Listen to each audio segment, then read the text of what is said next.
Today is an International Children's Day. The United Nations has designed every November 20th as a Universal Children's Day. It's time to promote togetherness around the world and awareness of problems children face in every corner of the globe. Children are the most amazing creatures. They are the most innocent and priceless creatures. Unfortunately, are the most vulnerable one because they can be easily abused physically and mentally.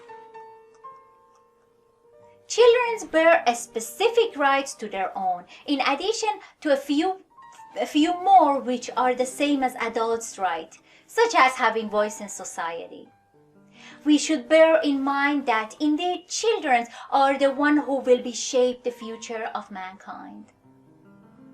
We, as an adult, all need to be reiterated that children should be respected and protected, and their rights should be fulfilled. No matter who I am, whether the government body or a parent or a member of society, I shall be held responsible if I observe any of the above. The COVID-19 pandemic has disrupted several children's rights. Before pandemic, there are 258 million kids out of school, and now we have a lot more. For many children, the COVID-19 crisis will mean limited or no education or falling further behind their peers. Children affected by school closure also miss the sense of stability and normalcy that the school provides them. I'm going to talk about some of those rights. One of those rights is the right to be educated.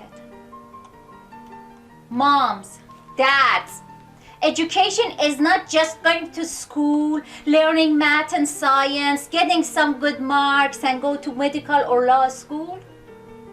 That's part of it, which most of us think this is the most important part. No, school teaches our children to interact with another. It teaches them to interact with another human. They learn to be self-controlled, be optimistic, learn how to be heard and how to find self-significant in a community. What does the word education mean? The aim and habit of a group of people sustain from one generation to the next. So education comes from your home too. What habit you teach to your kid, what behavior you have, which word you use, and what attitude you possess. These are education. Another right that I'm going to talk about is right to be heard. Children who are not educated, even if they have opportunity to talk, they cannot say anything. They cannot say what they bear in their mind properly. They do not have right words to express their thoughts, pains, and needs. On the first day that I start my volunteer work with the charity, I saw Malese girls' pictures that all have makeups. I asked myself, why? Later I found out their parents paint their faces to look pretty. They want them to marry as early as age 13. If such children have a chance to be heard, they might say, Father, Mother, why can't you allow me to live in my childhood fully? Don't you know that early marriage will harm my present life and jeopardize my future? But it's also upside down in developed country. A statistic says Generation X is the most generation that are heard by society and parent. They are heard mostly but not effectively.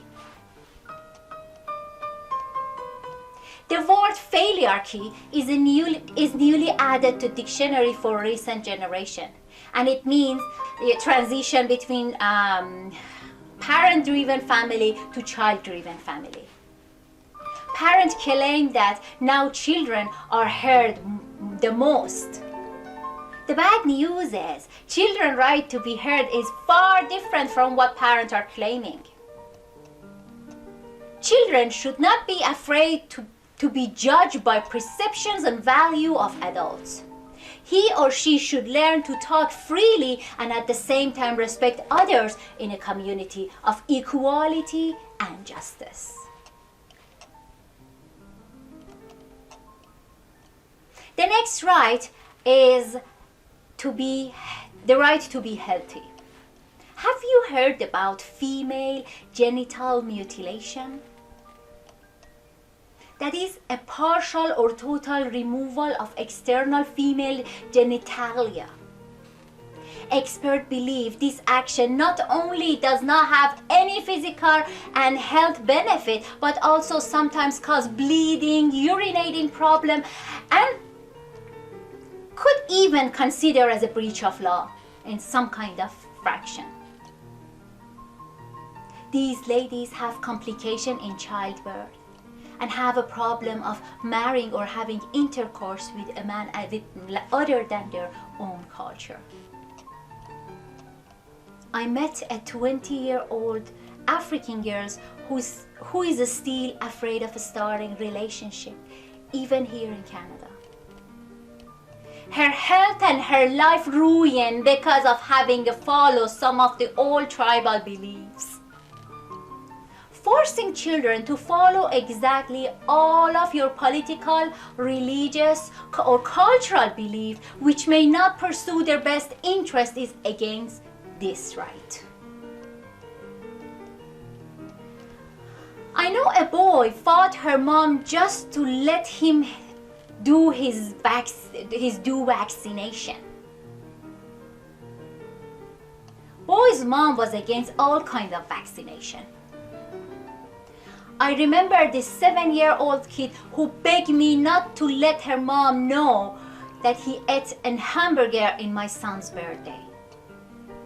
His mom forced him to be vegan. Children must not be micromanaged and forced by parents on how exactly to live and how to stay healthy and fit physically and emotionally. This is one of the most important issues we all must discuss and advocate in our society. The right to be treated fairly. The principle of fair treatment and respect need to be applied to everyone, regardless of any following so-called protected characteristics. Gender assignment, the level of intelligence, sexual orientation, age, disability, race, color, ethnic background, nationality, religion or belief, ability and functionality. So a clear-cut discrimination has taken place if any government body, parent, or any member of society treat a child less favorable than others, including other children, and any of the ground above. All children have all of those rights, no matter who they are, where they live, what language they speak, what religion they follow, what their beliefs are, their physical appearance, their genders, masculine or feminine, if they have a disability, if they are poor or rich, and no matter who their parents or family are, or what their parents and family believe or do. No child should be treated unfairly for any reason. You do not need to travel far to see people breaking these rights. We have family here in Canada and United States that siblings are treated unfairly in just one home. Parents evaluate and eventually punish or praise their kids by their performance. The next right that I'm going to talk about it is the right to be childhood. When we talk about rights, everyone think about safety, health, etc. But kids also need a bedtime story, hide and seek games, jump on the couch and play with their peers joyfully.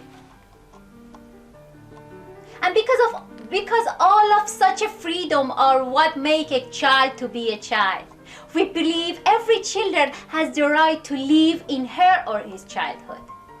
And let's support this right and help allow every kid to be a kid and stay a kid for as long as they need to be treated like a kid. Let's imagine and wish a better world and future for our children all around the world. A greener, safer, and more sustainable world. Comprehensive well-being and mental health. Free education and fair environment and place to live. A future without discrimination. A world with no COVID-19. Together we can make this happen. Happy Children's Day to all children around the world.